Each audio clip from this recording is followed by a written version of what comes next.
The Sony Bravia 8 Mark II is kind of an overhyped monster for no reason. A lot of people are telling you it's like so amazing and so fantastic, and then when you get it home, it's really blue. If you're okay with really blue pictures, you might not have a problem, but if you actually want something that looks good, you're going to have to work for that because the TV comes very blurry and really blue.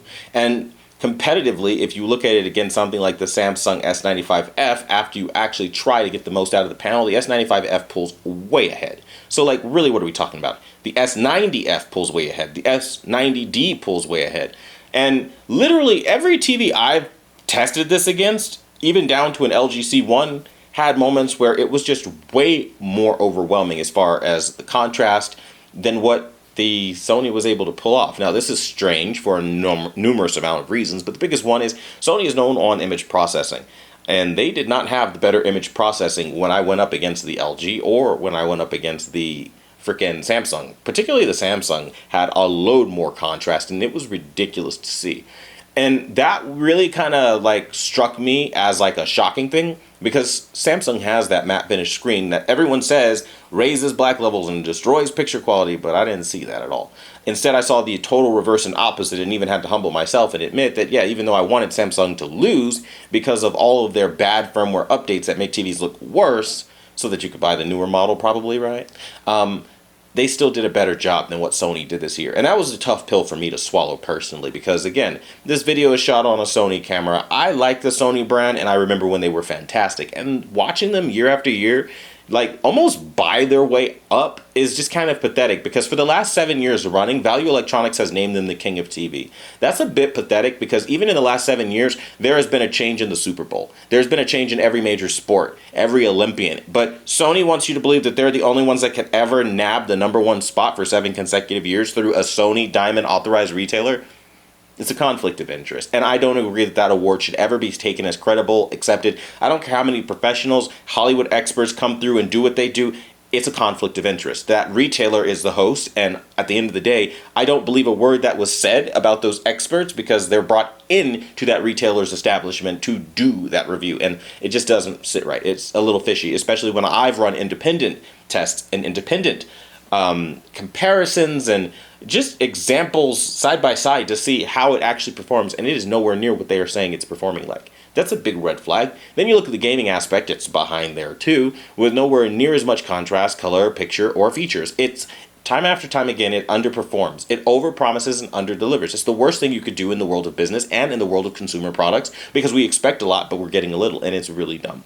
The other thing that I've really noticed with the Sony Bravia 8 Mark II is that, again, the downgrades seem to be almost endless in that, again, everything from the remote down to the way that the picture quality looks, it's just not up to task. Not even the A95L last year looked that bad. Now, credit to the Sony Bravia 8 Mark II in that it does look good, and it does have moments where it is impressive. So if you put the time in, you can get an impressive picture out, but you've got to do a lot of work to make that happen. And even the best picture on the Sony Bravia 8 Mark II is probably not going to touch pretty much every other TV in the price range. And that's honest. A lot of people want you to say that or see that it's this grand, amazing experience that frankly I haven't seen. I've been looking and looking and looking, and I'm trying to find it, and it's so difficult to pull anything that a lot of people are saying online about this TV. And it makes you feel gaslit as hell, like you know that there's a reality where it's not great, but everybody's trying to tell you that it's great. They're gaslighting. Bad.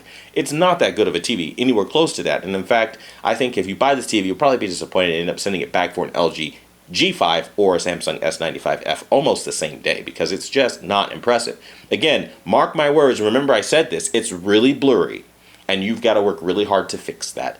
Doing absolutely wild levels of sharpness adjustment to try to account for how blurry it comes. Remember I said that, and when you get it out of the box, you'll see what I'm talking about. Also, color is not really fantastic, and there are moments where it just looks very off. Again, pain in the butt. All in all, again, I think it would have done better in the market if the price would have been lower. I mean, an asking price of $34.99 for a 55-inch day one is a bit ridiculous and stupid. You set yourself up to fail when you do that.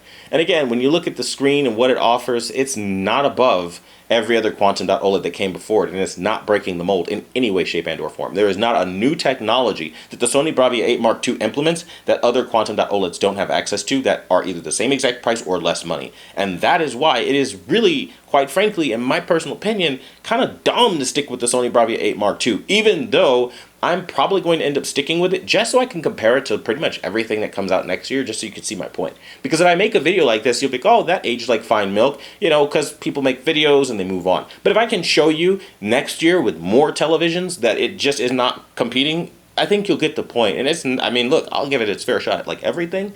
But honestly speaking, it is not performing. And I just need the honesty to come back into this sector of YouTube to where we can make a review and we can be honest about what we're seeing and not so paid off. Like, because I see a lot of YouTubers that either with brand deals or commissions, they let the integrity slip a bit and they cover up or just straight up omit things that are wrong. Like, why am I the only one of the only ones, I should say, telling you that the Bravia 8 Mark II has a covered up Bravia cam port that you can't even uncap and put on a new Bravia cam. It's a big downgrade that I think more people should mention when you talk about from last year to this year, along with the metal remote and everything. It's no.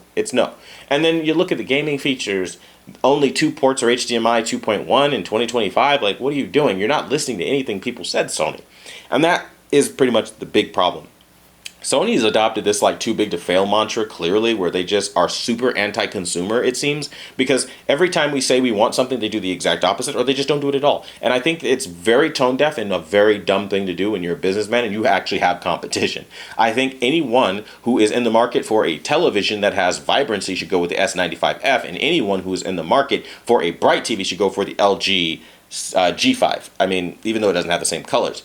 Personally, I think it's unfortunate that this is what Sony has turned into. I hope they find their way again. But ultimately speaking, I would not recommend you buy the Sony Bravia 8 Mark II because it kind of is a waste of your time. Now, if you do end up buying it, I have made television settings to make it better for you, and you are more than welcome to join my membership and snag those and unlock the full potential of your television. But I mean, so far, it's not looking great for Sony, and that's just as honest as anyone's going to tell you. But if you have questions or need help or anything like that, leave your questions, comments, and concerns down below. And as always, I want to thank you guys for watching the #1 brand in honesty. And until the next video, I'll see you guys later.